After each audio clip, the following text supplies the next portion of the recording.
So this is the 2017 Fiat 500X. I'm going to let you guys look at this car for a few minutes.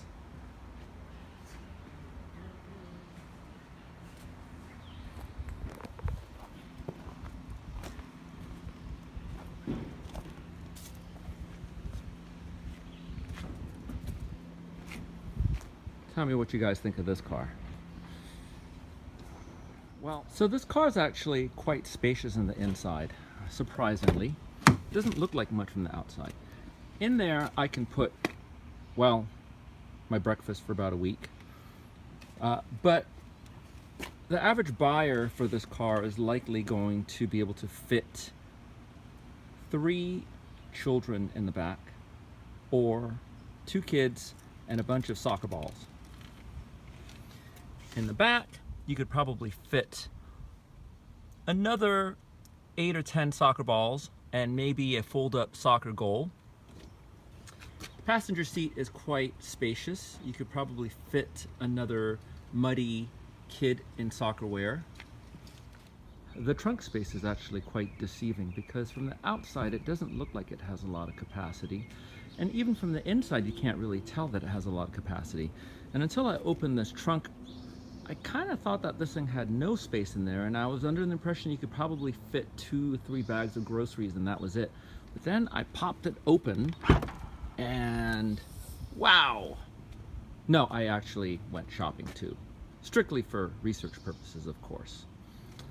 I did some shopping for my first week of needs here. I really like my so it's like, anyway, let's get back to the subject at hand here. So, yes, the trunk is actually quite spacious. Let's close this now, we're good. Anyway, let's get back to the rest of the car here, why don't we? I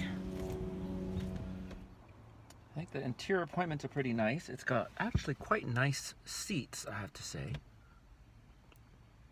with reasonably good bolsters. It's got nice leather all around. I'm quite impressed with it, with the leather all around. I'm actually very impressed with the steering wheel. It's got a nice fat, sporty steering wheel with a nice indentations in it and a little flat bottom. It's quite impressive, really.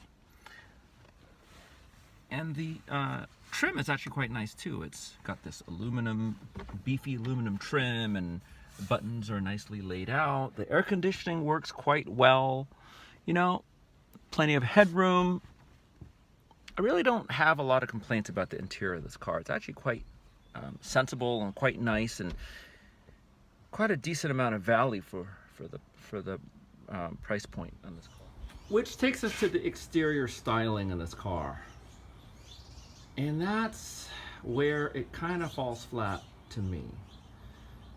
This car has obvious roots in the modern Fiat 500. I'm not talking about the original Fiat 500, but the modern iteration, which is actually quite a nice design.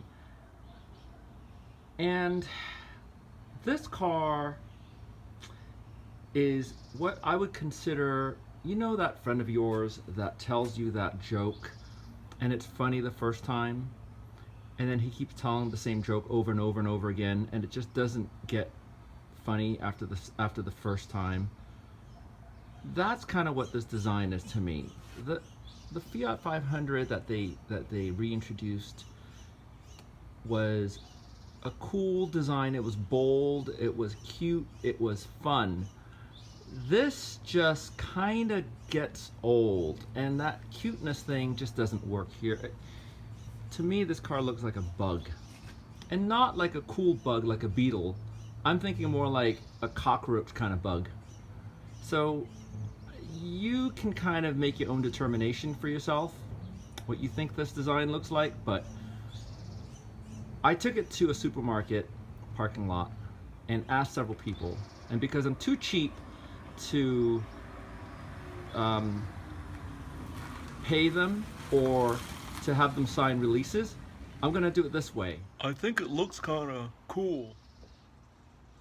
It's pretty cool, man. Hey, you got a dime to spare?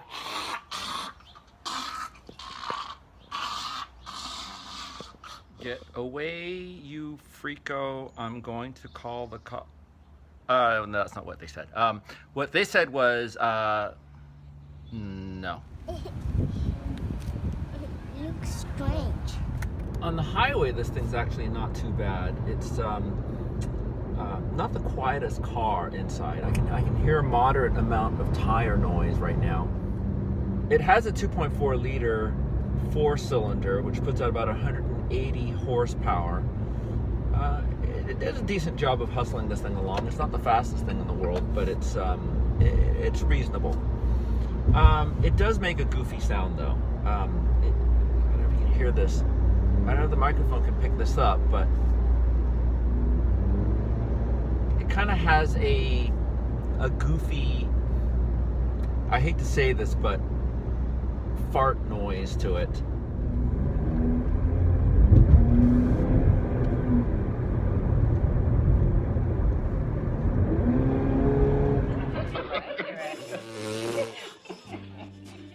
Oh, somebody's stuffing a duck.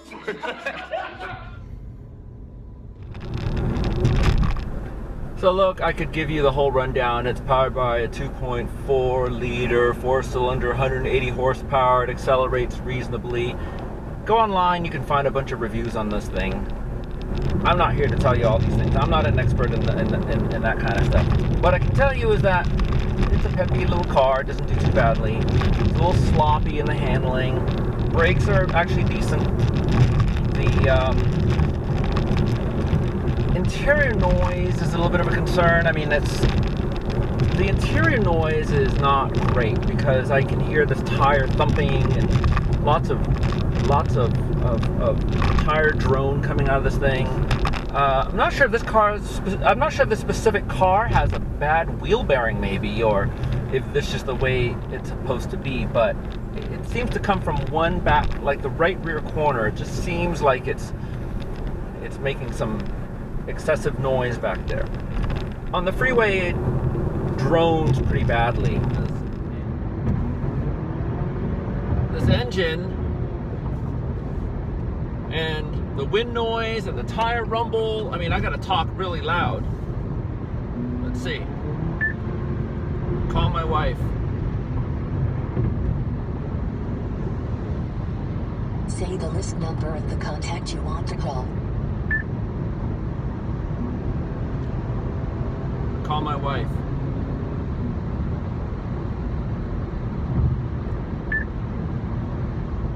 Call my wife. Say the list number.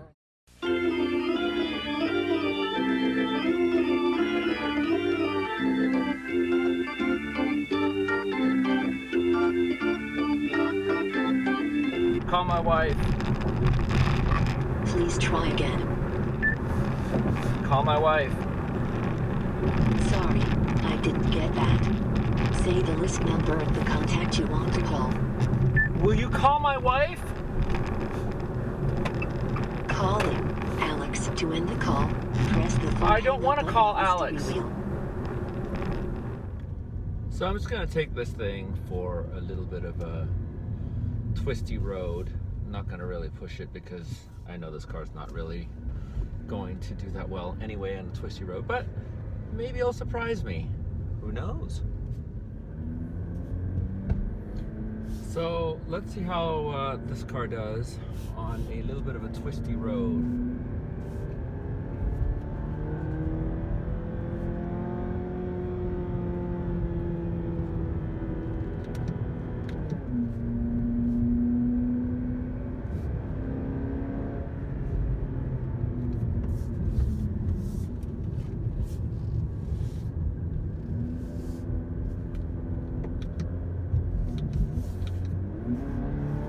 This transmission does not like to shift, even when you shift it. I pulled back on that thing twice and it still wouldn't shift. Is it a downshift? Well, it doesn't like to downshift very easily either.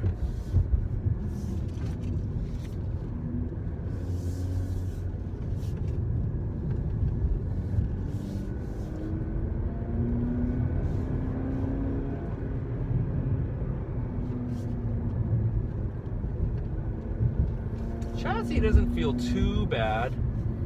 It's a little heavy on the top end. Feels a little tipsy.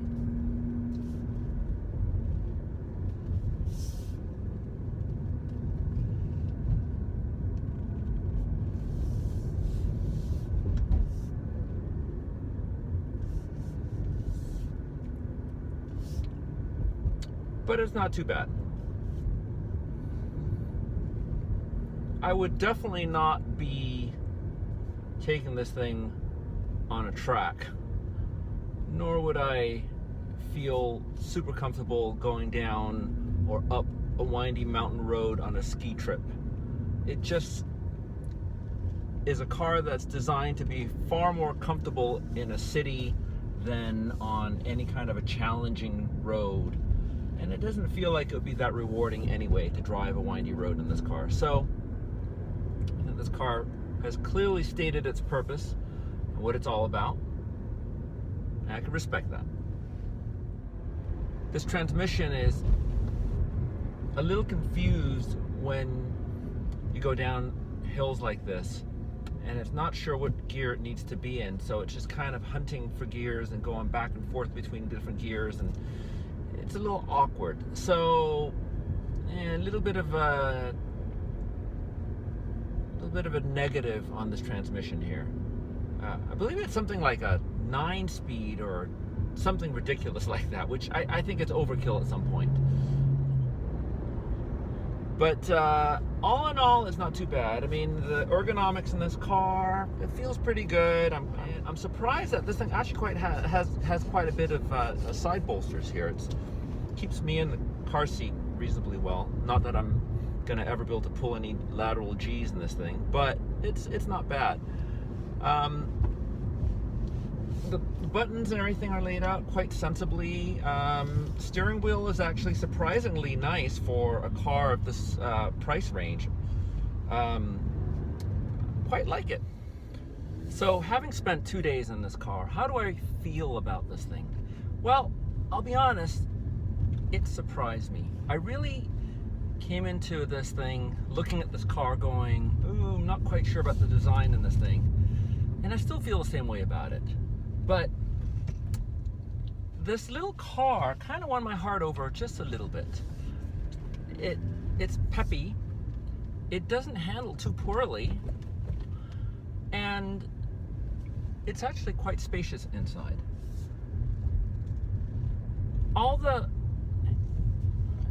As far as handling and steering response and braking and all that stuff is concerned, in all honesty, the buyer for this kind of vehicle could care less about that kind of stuff.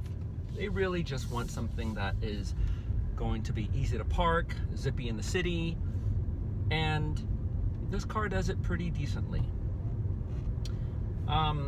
You know, a couple of negatives about this car, as we all know, I'm not a big fan of the styling. It's got big blind spots in the back, especially if you put a baby seat back here. I can't see back there very well when I'm backing up in parking lots. It's got this buzzy engine sound. But overall, it's not that bad.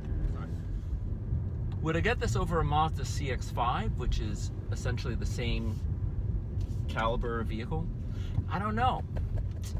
I don't know if I'd sacrifice the zoom factor of the Mazda. You know, the CX-5 is a wonderful car. It handles great. It's a lot of fun. So, I don't know. It would be a toss-up for me. I might actually go with the Mazda.